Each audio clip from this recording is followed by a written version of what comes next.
Hello everyone, welcome to our pre-calculus lesson. This is lesson 23, applications of quadratic functions. These are the agenda. Review more on basics, different forms of quadratic functions, then quadratic formula, applications of quadratic functions. From the application we'll discuss this kind of maths, then practice homeworks. So first one is different forms of quadratic functions. We have three different forms of quadratic functions. Standard form, like ax squared plus bx plus c, vertex form a into x minus h whole squared plus k, a into x minus p, x minus. So this is the intercept form. The name actually gives us some hints what we can do by that format. So, for example, vertex forms, from the vertex form we can easily detect what is the vertex of this function. Suppose if the function is written like 2 into x plus 1 whole squared plus 8, this is written in the vertex form, and we know that the vertex is this 1 and 8. So since there is a minus, it will be minus 1 comma 8 will be the vertex. Or from the intercept form, we can easily find out the x-intercepts. So x-intercepts will be plus 1 and minus 3, because if it is plus, then intercept is minus. We have to send it to the other side, that's why. And from this standard form, we can easily find out what is the y-intercepts of the function. And other two value, we have to do some work to find it out. In this case, other two value, in this case, these two value. Okay. So all of this format have their pros and cons. Okay. This one is helpful in some case, this one is helpful in other case, like that. But as a student, we should learn all of them. Like this one is this one is that, like this. Quadratic formula. This is the quadratic formula. Ax, if you have some quadratic function, let's say fx equals to x squared plus bx plus c equals to 0. If it is equation, then suppose we want to find out x equals to what are the roots, what are the x-intercepts, what are the value of the function, value of the variable for which the function is true, then we use this formula. So let me explain it in different way. When you do the middle term formula, you actually can use this formula also there when you do the middle term factoring. So middle term factoring and this formula does the same thing, and this formula can do something extra. There are some maths which we cannot solve by using the middle term factoring, especially if there is no integer solution in most cases, or if there is like no real solution. This formula actually can do everything about this quadratic function. So that's why this formula is very powerful. B square minus 4ac, inside this square root, this is called discriminant, because it defines how many solutions you will have from the given function. If the value is from this b square minus 4ac, if this value is greater than 0, then we will have two answers. Two answers we will have, two x-intercepts we will have. If it is equal to 0, sometimes this b square minus 4ac will come equal to 0, then there is one x-intercept, and if it is less than 0, there are no x-intercepts.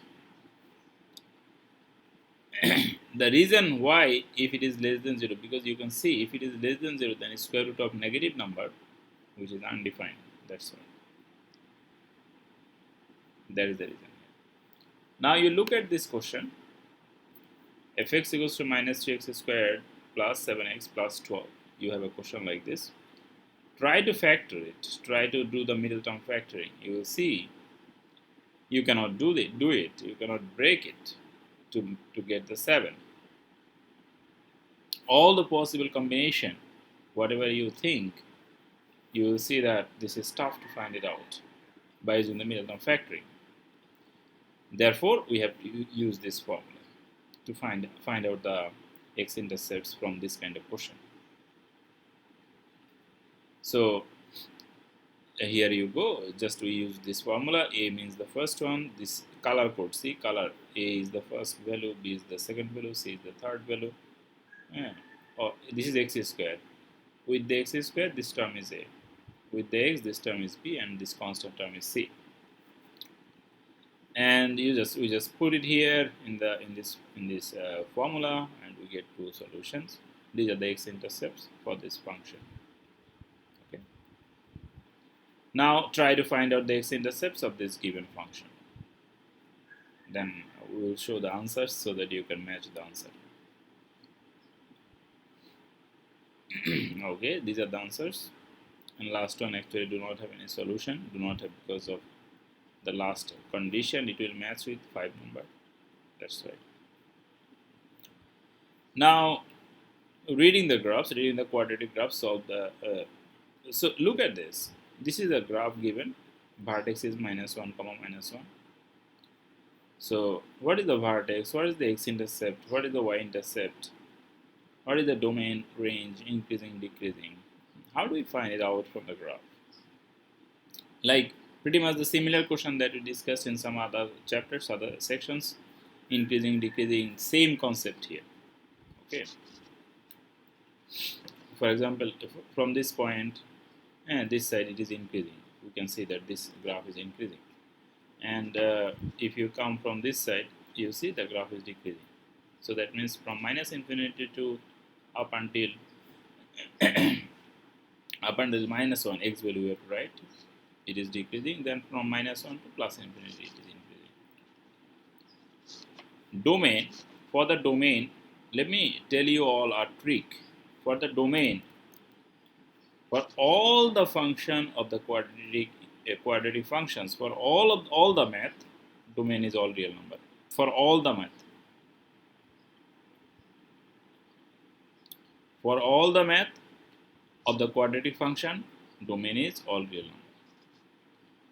So the reason is this x square. So either the graph will be down opening or up opening. So whatever the graph is, you see the graph goes in the both direction forever. So it has to be all real. And range of this given function will be from -1 to +infinity. Okay, so that's the range. X-intercepts are this and this. Y-intercept is 2. Y-intercept you can see. X-intercept is -1.58. So -1.58 this point, and -0.42, -0.42 is this point. So if you can figure out -1.5 and -0.4, this is okay. This value is actually coming from the computer, so you do not have to be that much precise. Okay. Suppose if you write here -1 point instead of 5, if you write here -1.6, that is also fine because it's tough to find out if the value is not given. So you can approximate, but don't write, let's say 1.1, because 1.1 is -1.1 is clearly here. So when you do the approximation, try to do it as close as possible. Now try to find out the answers of this question, then we will show the answers for these given graphs.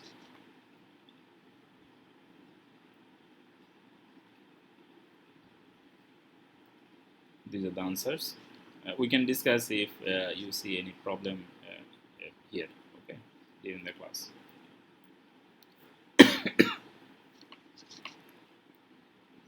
Application of quadratic function, revenue and cost. So this is an application. The revenue R of a tractor as a function of unit price P is given by this. Let me drink some water.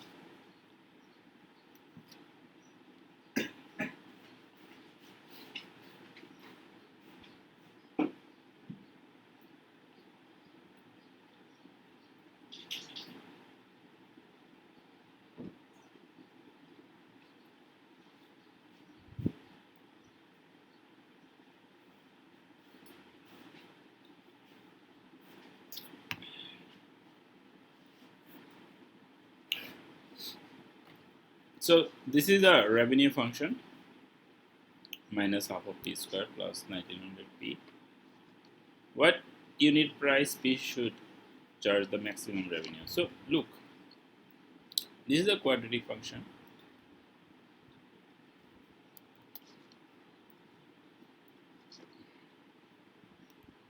For this quadratic function, if we see, this is minus half p square. So basically the graph will be something like this, down opening graph, and this will be the maximum. So maximum point, this maximum point is basically the vertex. So they are asking about the vertex. What is the maximum revenue? So in the maximum point there will be two things. One is x, another one is y. X is actually the price and y is the maximum revenue. X value of the vertex is maximum price, y value of the vertex, because you see, if you think about a graph, this is this side price and this side is the revenue from this function. Look at this function, okay? And there is a pretty much easy formula to find out this vertex x value. The formula is, to find out the vertex x value, the formula is you have to do minus b by twice a. This is the formula, minus b by twice a. B is this, a is this. Okay, so minus b divided by 2 into a, so answer is 1900. So this is the max price. Now how to get the maximum revenue? To get the maximum revenue, we have to put this value back in the question for the p. Okay, so 1900, you have to put it here. See, 1900, 1900. That will be the maximum revenue.